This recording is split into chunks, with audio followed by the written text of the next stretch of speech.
దేవుని మందిరంలో కాదు, రోడ్డు మీద నాట్యం ఆడాడు ఆయన. ఎక్కడ? రోడ్డు మీద తన పట్టణంలోకి రాగానే నాట్యం ఆడుతూ దేవుని మందసాన్ని తన పట్టణంలోకి తీసుకొచ్చాడు. ఇప్పుడు నాట్యం ఆడటానికి దావీదు వల్లెనే నాట్యమాడి దేవుణ్ణి స్తుతించేదము. ఎక్కడ పాడేది? ఆయన నాట్యం ఆడింది ఆడ, వీళ్ళు నాట్యం ఆడుతుంది ఎక్కడ? ఆ కాలం మందసం ముందు, ఇప్పుడు దేవుని మందిరం, ఇక్కడ దేవుని ఆరాధించేటువంటి స్థలం. పైగా ఇది ధర్మశాస్త్ర సంబంధమైన ఆరాధన క్రమం కాదు. అందుకని చెప్తున్నాను, ఎందుకంటే మానవులు పెట్టిన పద్ధతులు.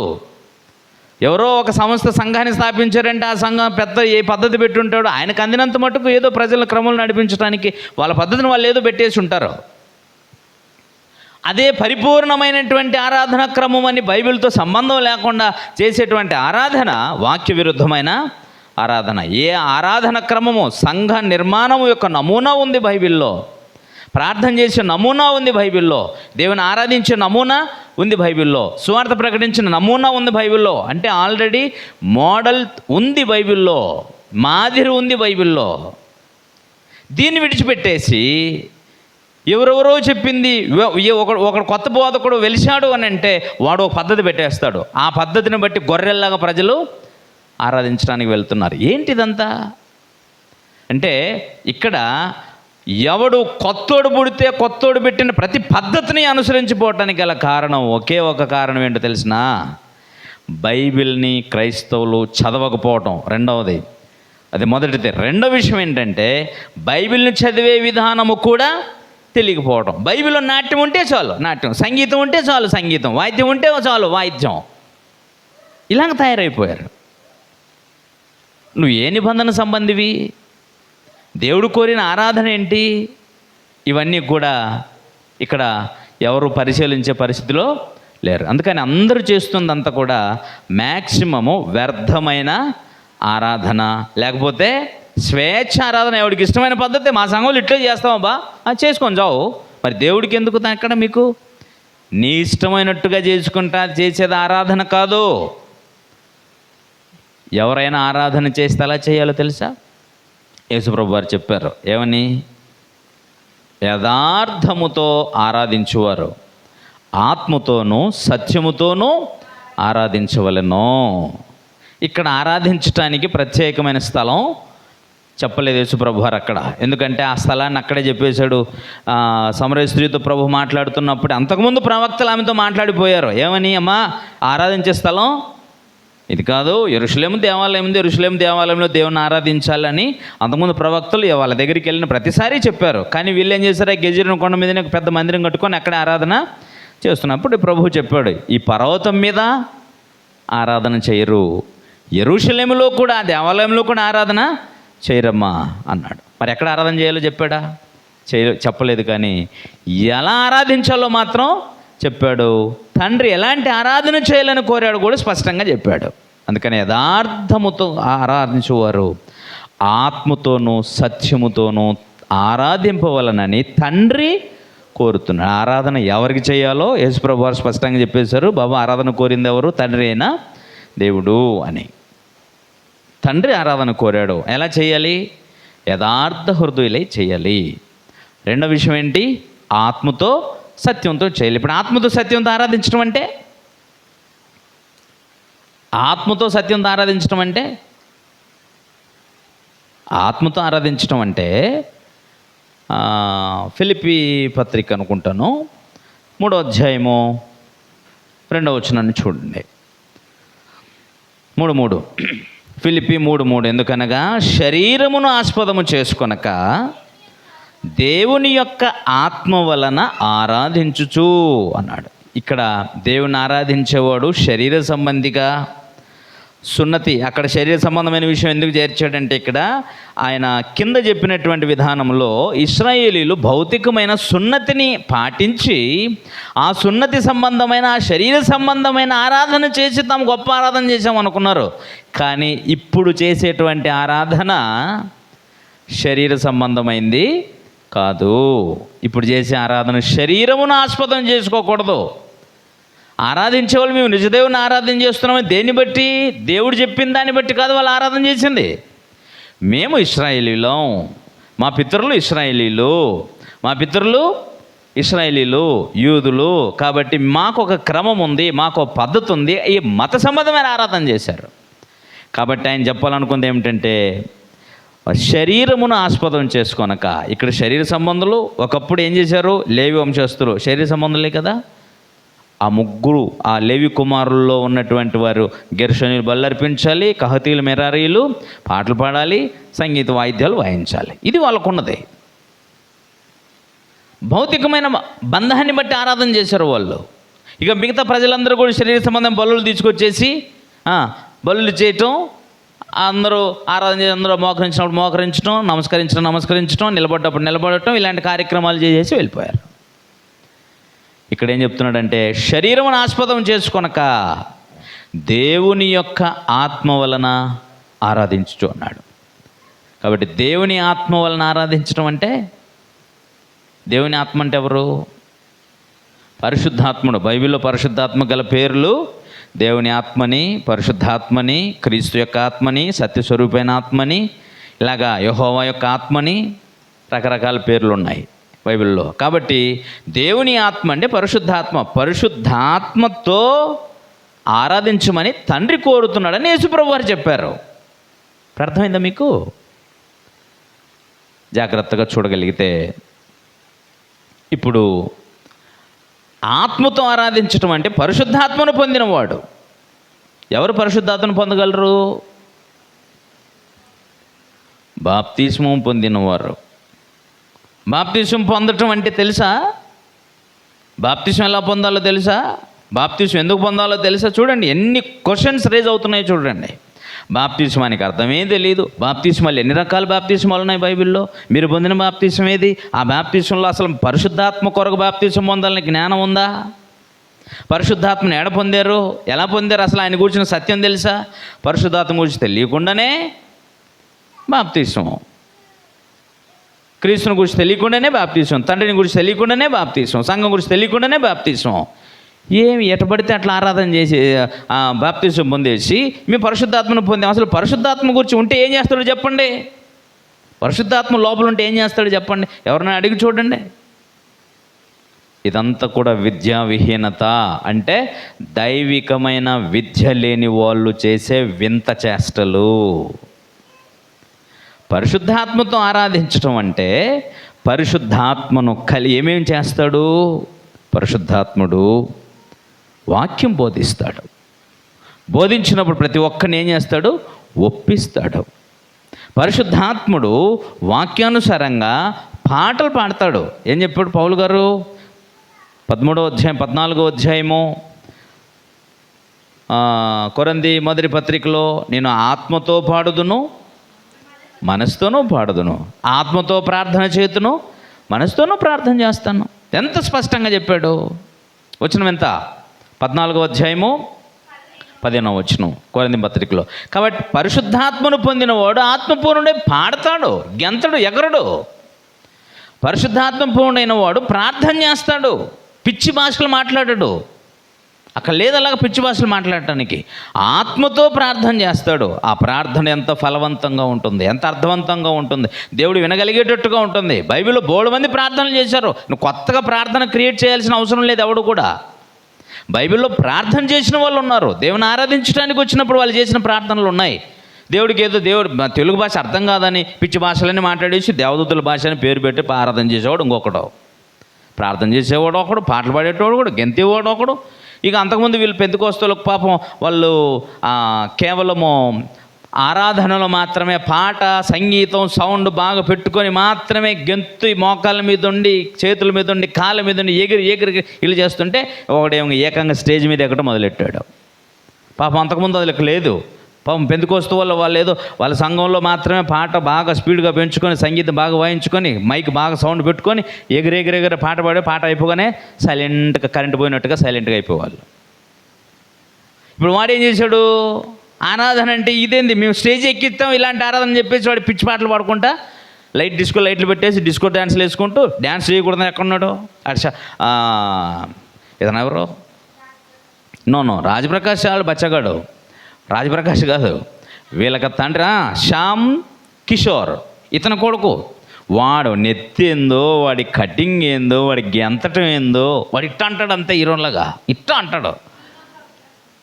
ఇప్పుడు చూడు ఎన్ని పేర్లు పెట్టేశాడో వాడికి, ఇంత మంచి పేర్లు పెట్టేశారు వాడికి. ఈనోక్ అబ్రహాం అంట. వీడు చేసేటువంటిది వాడొకటేంది ఈడొకడు. ఇలాగ ఎవడి ఇష్టానుసారంగా ఆరాధనలు చేసేది ఆరాధన. దేవునిని ఆరాధించటానికి వచ్చి సమాజం మధ్య సోషల్ మీడియాలో దేవునిని అవమానపరుస్తున్నారు. పట్టించుకునేవాడు లేడు, అడిగేటోళ్ళు లేడు, మాట్లాడేటోళ్ళు లేడు. అర్థమవుతుందా మీకు? దుర్మార్గులు తయారైపోయారు చూడండి. ఎవరు నేర్పించాడు వీళ్ళకి? వీళ్ళ తండ్రులు సేవకులట. ఆ దరిద్రులు నేర్పాల్సిన అవసరం లేదా వీళ్ళకి దేవుని వాక్యాన్ని? అంటే ఆరాధన అంటే ఇదేని వాళ్ళు, ఎందుకంటే వాళ్ళకు కూడా తెలియదు. బైబిల్ ట్రైనింగ్ అయిన వాళ్ళు కాదు, బైబిల్ క్రమమైన పద్ధతులు నేర్చుకున్న వాళ్ళు కాదు, బైబిల్ని చదివే విధానం తెలియనటువంటి వాళ్ళు, ఏ నిబంధన సంబంధం నిబంధన వ్యత్యాసం తెలియని వాళ్ళు, ఆరాధన క్రమం తెలియని వాళ్ళు, బైబిల్ ఎన్ని రకాల ఆరాధనలు తెలియనటువంటి వాళ్ళు, ఇలాంటి ఆరాధనలన్నీ చేసేసి మేము కూడా దేవుని ఆరాధించామని మోసపూరితమైన మాటలు చెప్పి ప్రజల్ని ఏమారుస్తున్నారు. ఇక వాళ్ళని వెంబడించేటువంటి యూత్ అంటారా, పిచ్చి పిల్లలు. ఏమంటారు వీళ్ళని? పిచ్చి పిల్లలు. ఆడెవడో అంటుంటాడు బైబిల్ క్రైస్తవ విమర్శకులు గొర్రెలు అని. ఆ మాట కూడా తక్కువ వాళ్ళకే తెలుసా. గొర్రెలు అనే మాట కూడా తక్కువ. గొర్రెలు కూడా యజమాని వెంబడిస్తాయి. ఇవి పిచ్చి గొర్రెలు. స్థానిక సంఘాలను వదిలిపెట్టేసి ఎవడో ఏదో గెంతులేస్తున్నాడని చెప్పి సంఘాలను వదిలేసిపోతున్నారు గొర్రెలు. వెరి గొర్రెలు ఇవి, నిజంగా చెప్తున్నాను. ఎందుకంటే కనీసం గొర్రెలు ఎవరిని వెంబడిస్తాయి? కాపరిని వెంబడిస్తాయి. ఒరే చిన్ననాటి నుంచి వాళ్ళ కోసం పెంచి పెద్ద చేసి వాక్యం నేర్పించి వాళ్ళ కోసం ఇది చేసి ఇన్ని కార్యక్రమాలు చేస్తుంటే ఇలాంటి వాళ్ళు ఇప్పుడు ఎవడో వచ్చి డ్యాన్స్ పెట్టేశాడని చెప్పేసి సంఘాలను వదిలిపెట్టేసి ఆడికి పోయారు పిచ్చోళ్ళగా వాళ్ళు వెంబడిస్తారు. ఎంత అన్యాయం, ఎంత దుర్మార్గం చూడండి. అందుకని వెరిగొర్రలు అనాలి. కుర్రలని పిల్ల చేష్టలు చేస్తున్నారు దేవుని ఎదుట. వాడంటాడు శ్యామ్ కిషోర్ కొడుకు, శ్యామ్ కిషోర్ అన్నాడట కొడుకు, నా కొడుకు ఏమైనా దొంగతనం చేశాడా, వ్యభిచారం చేశాడా, మోసం చేశాడు? దుర్మార్గుడు. వాడికి తెలియంది ఏంటంటే వ్యభిచారం చేసినా కూడా దేవుడు వానికి క్షమిస్తాడేమో, కానీ దేవుని ముసుగులో చేస్తున్న ఈ అరాచకం అంతకన్నా భయంకరమైంది. ఎందుకంటే వీడికి దైవికమైనటువంటి విషయాలు గ్రహించడానికి వాడి కళ్ళు ఎప్పటికీ తెరవబడవు. ఒకవేళ నిజంగా వ్యభిచారైన దొంగ అయినా ఏదో ఒక రోజు రే ఇది పాపంరా, దీని ఫలితం ఎవరిని అడిగినా పాపం అంటారా అని అంటే ఒకానొక సమయానికి వాడు ఖచ్చితంగా మార్చుకుంటాడు. అందుకని యేసుప్రభు వారు చెప్పారు, వేషలు సుంకరులు మీకంటే ముందు దేవుని రాజ్యానికి వెళ్తారు రోయ్, మీరు మాత్రం వేషధారులు మీరు మాత్రం వెళ్ళరన్నాడు. సమస్య అది. కాబట్టి వేషలనైనా దేవుడు క్షమిస్తాడు, కానీ వేషధారులని దొంగలు వీళ్ళంతా. కాబట్టి ఈ ఆరాధన క్రమం మీకు తెలిసి ఉండాలా. భవిష్యత్తులో మీరు కూడా ఎవడన్నా ఇట్లా ఆరాధన చేశారు, అలాంటి ఆరాధన చేశారని వెళ్తే చేయకూడదు. అలాంటి ఆరాధన వెంబడించకూడదు. అర్థమైందా? దొంగలు పుట్టేశారు, చాలా కేర్ఫుల్గా ఉండాలి. అర్థమైందా లేదా? కాబట్టి దేవుడు కోరిన ఆరాధన బైబిల్ ప్రకారంగా ఆత్మతో పాడతారు. అంటే ఎవరితో? పరిశుద్ధాత్మను పొందిన వారంటే సత్యవాక్యమును విని విశ్వాసముంచి క్రీస్తు ద్వారా క్రీస్తు ప్రభు వారి సంఘంలో చేర్చబడి పరిశుద్ధాత్మను పొందుకున్న వారే ఆత్మతో పాడతారు, ఆత్మతో ప్రార్థిస్తారు, పరిశుద్ధాత్మను కలిగిన వారై బోధ విని ఒప్పించబడతారు. పరిశుద్ధాత్మ వలన ఆత్మ సంబంధమైన రాజ్యంలో ప్రభు బలలో పాలు పొందుతారు. ఆత్మ వలన ప్రేరేపించబడిన వారై దేవునికి ఆత్మ సంబంధమైన భౌతికమైన అర్పణలను దేవుడు అంగీకరించగలిగేటట్టుగా యథార్థమైన న్యాయమైన స్వభావంతో దేవుని సొమ్ము దేవునికి ఇస్తారు. మళ్ళీ చెప్తున్నా, ఆత్మతో పాడుతారు. ఏ ఆత్మతో? పరిశుద్ధాత్మను పొందిన వారే పాడతారు, పరిశుద్ధాత్మను పొందిన వారే ప్రార్థిస్తారు. పరిశుద్ధాత్మ వలన బోధించబడే బోధకు విధేయులై ఆత్మ వలన ఒప్పించబడతారు, బ్రతుకులు దిద్దుకుంటారు యథార్థవంతులై. ఆ తర్వాత పరిశుద్ధాత్మను పొందిన వారై ఆత్మ సంబంధమైన దేవుని రాజ్యం అనే సంఘంలో ప్రభు బలలో నిత్యము పాలు పొందుతారు. ఐదవది, పరిశుద్ధాత్మ వలన ప్రేరేపించబడిన వారై దేవునికి కానుకలు న్యాయమైన మనసుతో వారు సంపాదించిన దానిలో దేవునికి ఎంత చెందాలనో అంత కృతజ్ఞతాపూర్వకంగా సమర్పిస్తారు. దేవుని భాగమును తమ భాగముగా వారు ఎప్పుడు భావించరు. ఇది ఆత్మతో చేసేటువంటి ఆరాధన. ఈ ఆరాధన వదిలిపెట్టేసి ఎవరెవరో పెట్టిన ఆరాధన. అందుకే బైబిల్లో ఎన్ని రకాల ఆరాధనలు ఉన్నాయి చూపించబడ్డాయి? తెలియని ఆరాధన, ఎవరికి ఆరాధన చేయాలో తెలియని ఆరాధన. రెండవది వ్యర్థమైన ఆరాధన, మనుషులు పెట్టిన పద్ధతులను బట్టి చేసే ఆరాధన. మూడవది దేవదూత ఆరాధన, దేవుని వలన పంపబడిన వ్యక్తులను ఆరాధించేటువంటి ఆరాధన. నాలుగవది స్వేచ్ఛ ఆరాధన, ఇష్టం ఎవడికి తోస్తే వాడు ఆరాధన చేసేస్తాడు, ఎవడు ఇష్టమైనట్టుగా వాడు ఆరాధన చేసేస్తాడు. ఒక నిలబడి కేకలేయమంటాడు, ఒకడు మోకాళ్ళ ముందు కృతజ్ఞత చెల్లించమంటాడు, ఒకడు దొర్లుకుంటా చేయమంటాడు. ఇదేంటిది? స్వేచ్ఛారాధన, ఇష్టం ఎట్టయినా ఆరాధించవచ్చు అనేటువంటి వాడు. ఒకడేమంటే ఇంట్లో ఉండి కూడా ఆరాధన చేయొచ్చయ్యా అని అంటాడు ఒకడు. ఈ స్వేచ్ఛారాధన. ఐదవది ధర్మశాస్త్ర సంబంధమైన ఆరాధన. ఈ 5 ఆరాధనలు దేవునికి అంగీకారమైనవి కావు. ధర్మశాస్త్ర సంబంధమైన ఆరాధన ఒకటి ఉంది, మళ్ళీ చెప్తున్నా, దాంట్లో బలులున్నాయి, పాటలున్నాయి, వాయిద్యాలు ఉన్నాయి. వీటిని ఎవరు చేయాలి? లేవీయులు మాత్రమే చేయాలి. మూడవది ఇందులో ఇంకో విషయం ఏంటంటే, అది దేవుని మందిరమైన యెరూషలేము దేవాలయంలో మాత్రమే ఆరాధన జరగాలి. ఇది ధర్మశాస్త్ర సంబంధమైన ఆరాధన. క్రొత్త నిబంధన సంబంధమైన ఆరాధన, క్రొత్త నిబంధనలు పాత నిబంధన సంబంధమైన నాట్యములంటూ, వాయిద్యములంటూ, కేకలంటూ, బలులంటూ లేవు. అర్థమైందా? ఇది క్రొత్త నిబంధన సంబంధమైన ఆరాధన, క్రీస్తు ద్వారా తండ్రి కోరిన ఆరాధన, యథార్థముతో, ఆత్మతో, సత్యంతో చేసే ఆరాధన. సత్యంతో అంటే దేవుని వాక్యముతో మరియు ప్రభు అయిన క్రీస్తుతో పాటు కలిసి చేసే ఆరాధన. సత్యంతో కలిసి చేసే ఆరాధన, ఆత్మపూర్ణలే చేసే ఆ పరిశుద్ధాత్మ మీలో ఉండి చేస్తాడు. అలాగే క్రీస్తు ప్రభు వారు కూడా మీలో ఉండి దేవునిని ఆరాధిస్తాడు. తెలుసా మీకు? సంఘంతో కలిసి ప్రభు ఆరాధన చేస్తూ ప్రభు వారి కోసం ఇలా తెలియజేయబడింది హెబ్రీ పత్రికలో 2వ అధ్యాయం. హెబ్రీ పత్రిక 2వ అధ్యాయంలో సత్యముతో అంటే సత్యమైన క్రీస్తుతో లేక సత్యమైన దేవుని వాక్యంతో కలిపి ఇగో ఈ విధంగా ఆరాధన జరుగుతుంది అన్నాడు. 2 భావాలు ఇందులో ఉన్నాయి. 2వ అధ్యాయము 11వ వచనం, పరిశుద్ధపరచు వారికిని పరిశుద్ధపరచుబడు వారికిని అందరికీ ఒక్కడే అంటే దేవుడు అంటది కింద, అందరూ ఒక్కడే మూలం అంటే తండ్రి అయిన దేవుడు. ఈ హేతువును బట్టి వారిని సహోదరులను పిలుచుటకు ఆయన సిగ్గుపడక, ఎవరైనా ఆయన అంటే యేసుప్రభు వారు రక్షించబడిన దేవుని పిల్లల కోసం మాట్లాడుతున్నాడు. వారిని సహోదరులను పిలుచుటకు సిగ్గుపడక, నీ నామమును నా సహోదరులకు ప్రచురపరుతును, సమాజం మధ్య కింద పుట్టినట్లో సంఘము మధ్య నీ కీర్తిని గానము చేతును అనేను. నా సహోదరులకు నీ నామమును ప్రకటిస్తా, నా సహోదరులతో కలిసి నీ సంఘంలో ఏం చేస్తానన్నాడు? నిన్ను గానం చేస్తాను, ఆరాధిస్తాను అంటున్నాడు. కాబట్టి యేసు ప్రభువు వారు సంఘంతో కలిసి ఎవరిని ఆరాధిస్తారు? తండ్రి అయిన దేవుని ఆరాధిస్తారు. అందుకని సత్యంతో ఆరాధించటం బాబు నా ద్వారా అన్నాడు. అందుకని యేసు ప్రభు వారు మాట్లాడిన కొన్ని మాటలు చాలా అద్భుతంగా ఉంటాయి.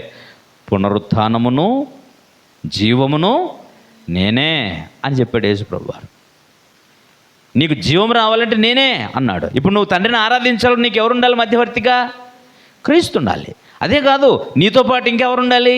క్రీస్తుని. అందుకని నువ్వు క్రీస్తు సంఘం అయి ఉండాలా. ఏ సంఘం అయి ఉండకూడదు, కొండ గోపురమో అయి ఉండకూడదు. ఆ సంఘం ఏమో ఉండాలా? క్రీస్తు సంఘం ఎందుకు ఉండాలంటే క్రీస్తుతో కలిసి చేసే ఆరాధన, క్రీస్తు వాగ్దానం చేసినట్టుగా పరిశుద్ధాత్మను పొంది చేసే ఇది ఆరాధన. ఇలాంటి ఆరాధనను దేవుడు కొత్త నిబంధనలు చూపించాడు. కానీ ఇక వ్యర్థమైన ఆరాధన, ధర్మశాస్త్ర సంబంధమైన ఆరాధన, దేవదూత ఆరాధన, స్వేచ్ఛ ఆరాధన, ఎవరిని ఆరాధించాలో తెలియకుండా చేసే ఆరాధన, ఈ ఆరాధనలను ఈ 5 రకాల ఆరాధనలు కొత్త నిబంధన సంబంధాలు చేయవలసినవి కాదు, చేసేవి కాదు. అందుకని పాత నిబంధన సంబంధాలను ఎవరైతే చూపించినా వాళ్ళు నాట్యం ఆడారు. మరి వాళ్ళు నాట్యం ఆడారు, మందసం ఉందా? వాళ్ళు రోడ్డు మీద ఆడారు, నువ్వే ఆడుతున్నావు. ఆ తర్వాత అక్కడ బళ్ళు ఉన్నాయి ఇక్కడ మీ దగ్గర. కాబట్టి బుద్ధిహీనమైనటువంటి వాదనలు చేస్తూ ఉంటారు. జ్ఞానవంతులుగా ఉండాలి క్రైస్తవులు. బుద్ధిహీనమైనటువంటి కార్యక్రమాలని చేపట్టకూడదు.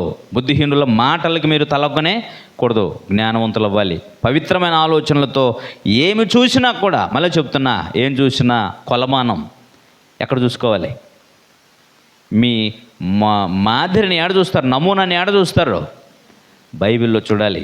మీరు ఏ నిబంధన సంబంధాలను ఒక్క విషయం అర్థమైపోతే అన్ని విషయాలు క్లియర్గా తెలిసిపోతాయి. మూర్ఖంగా సమాజం చేస్తున్నటువంటి అరాచకాలని మీరు బుద్ధిమంతులుగా నేర్చుకొని మీ మాట వినగలిగిన వారికి తెలియజేసే బాధ్యత కలిగి వ్యవహరించండి.